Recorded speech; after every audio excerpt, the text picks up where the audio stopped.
So my goal for this week is to create a video every day of just like any random topic in SEO. Last week I asked my audience or just asked people on LinkedIn what kind of what they would want me to create a video on.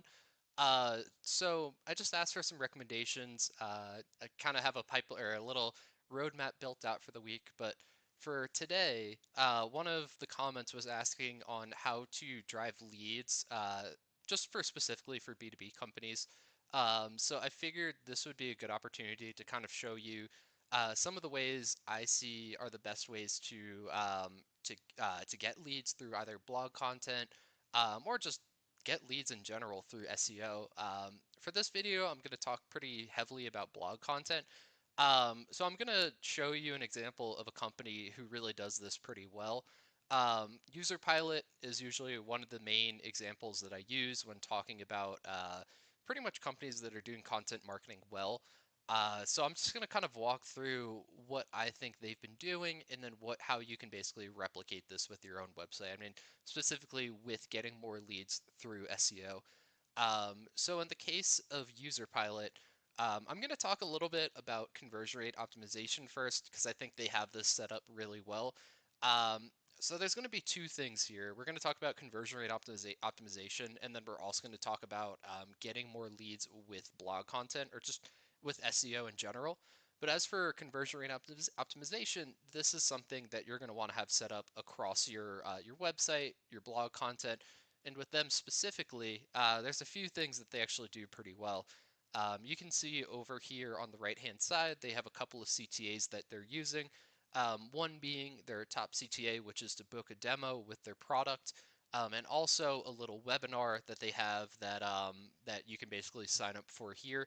And you can see that this is a sticky widget over here on the right-hand side. So as I'm reading this article, this widget is basically going to follow me, and it gives me two different sign-up options that I can capture out on. I can capture out on demo requests, which is really going to be that main that main conversion that we're going to want to focus on. But then we also have an MQL over here in the form of a webinar. So whether you want to do a lead magnet, you want to do a webinar, a resource, an ebook, whatever it is, it's kind of like a double action that you can use. So one, you have your main conversions that you want to go after, but then you also have a secondary option if you want to focus on MQLs as well too. You can see they also have CTAs that are pretty much sprinkled throughout the blog article.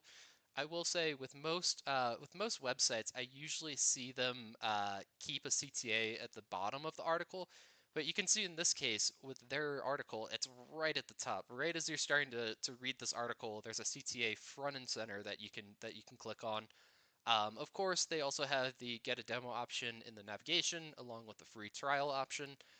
So all of those are just making it more accessible for a user to become a lead. All of these make the difference. Really, you just want to make it front and center. You want to make it accessible for a user to convert without being in their face. Obviously, this is extremely helpful content, but then they also have options for a user to convert as well too. So that's just a small conversion rate optimization thing that I wanted to highlight specifically with blog content. As for actual topics that you'll want to target, you can see that User Pilot also does this pretty well. Like if you're looking for best product growth tools, they're the number one option that shows up for this type of search. We call this category content. Of course, when they're talking about the best tools within this category, you're going to see that User Pilot is going to list themselves as that number one option, the number one option within that category. Um, Great for people who are kind of in that research stage, who know they need a specific product for, they need a specific solution for their problem, and now are just looking to see who's in the market within that category. And you can see with them being the number one option, they're that first foot in the door with showing why they consider themselves to be the best within that category. So it's really kind of like that first impression tactic, or getting that first impression, where if someone's looking to find competitors within that category, user pilot's going to be the first one they come across, and user pilot's probably going to be the one they're going to want to research a little bit more. So that's usually how I think about it. Usually the first name they come across is going to be the name that they research the most. So that's why it's always important to focus on category content and then list yourself as that best option. So when they come across you, you have a better chance of them considering you throughout that process. Um, I also usually talk about alternatives. Alternatives is my personal favorite type of content to go after.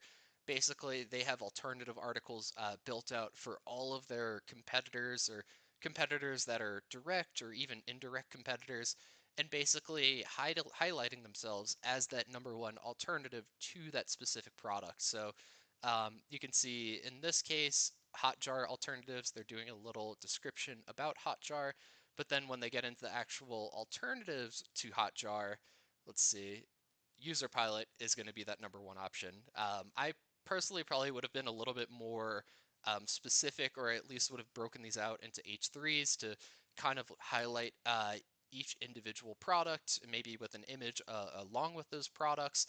But it's a really great way to capture out on people who are basically considering a product, but they just hit some kind of a hesitation with that product. Like if they're considering Hotjar, maybe they thought Hotjar was too expensive, it didn't have the features that they needed, and they're really just seeing who else is in the market as an alternative before they really continue on with finding that right product. So if they hit any kind of a roadblock or a hesitation with Hotjar, User Pilot is basically lined up as that next in line option to be considered once they continue looking for that right product. So it's a good way to kind of position yourself as that next best option for your competitors. Um, like I said, I love these type of articles. They convert really well, and typically they actually aren't that competitive. So it's a really easy opportunity to go after. Lastly, I mean, most companies build these out, but I'm also a personal fan of them, is just building out competitor comparison articles. I actually didn't really look at how UserPilot has this set up, but I'm just looking to see if there's any like well-known competitors that would be worth taking a look at, like if it's Hotjar. I mean, Amplitude's a big one, but if we do product fruits, I can see this page is getting a little bit of traffic here. And basically, this whole article is going to be dedicated on talking about the differences between both products, how they line up against each other, and basically, I mean, since it's coming from User Pilot, they're basically going to highlight why they consider themselves to be the better option here. Normally, in this case, it seems like this is pretty detailed. I also like it when companies build out I also like it when companies build out a table that highlights the specific differences, just because there's a lot of content here, and I'm not necessarily seeing that they have a table. But same case, this is kind of like a final search that someone does before they become a lead. Maybe they've found your product and they're matching it up against another product, and they really want to see which one is ultimately going to be the better value. Really, that's almost always the case when they're looking to decide what product the product is right for them. They always want to know which one is going to be the right value. So this versus keyword is almost like always that final search that they do to really have a clear understanding of what product is going to be better for them ultimately. So when we build out these competitor comparison pages, not only can we help people who are on the website and kind of give them a brief overview of how User Pilot matches up against the competition, but if someone's in their research journey and they're considering User Pilot and they're considering product fruits, maybe they're just going to want to compare the two to just see which product is ultimately going to be the better value. So in this case, this is where you want to have content built out on that type of search. So we could basically show a user why they should ultimately choose our product over the competition. I will also highlight that you don't really want to completely pitch your product or completely trash the competition with your comparison page. You really just want to give a very honest review about your product and how it matches up against them. And honestly, not tell the user, but you want to show them why you consider your product to be the better option. Honestly, it's a way to build more trust with the user.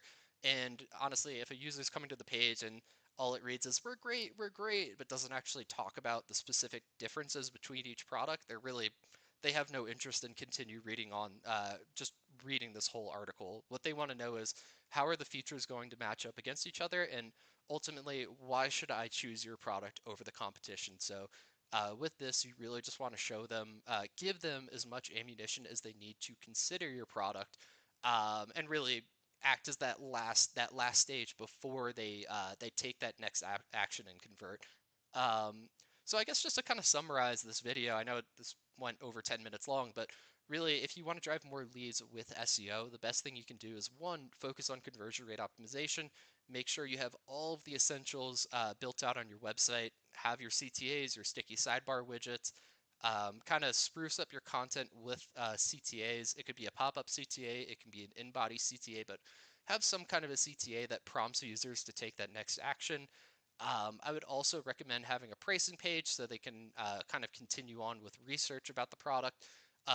They also have a section about case studies, make it accessible for them to access. They basically know that other people are using your product and the results people have received by using your product. And then basically go after the type of searches that have a higher likelihood of driving leads. And almost always, I mean, there's other options that you can go after, but I don't want to make this video too long, but really the best three, or the three that are like the ultimate best options that you can go after, is going to be that category content, that alternative content, and then that comparison content. Really make sure you have those covered. Those are going to be your best options. And then from there, you can also look up the different type of searches that people are taking before they ultimately make their final decision with the product. But like I said, these three are almost always going to be, for B2B or SaaS specifically, these are almost going to be those final searches the user takes.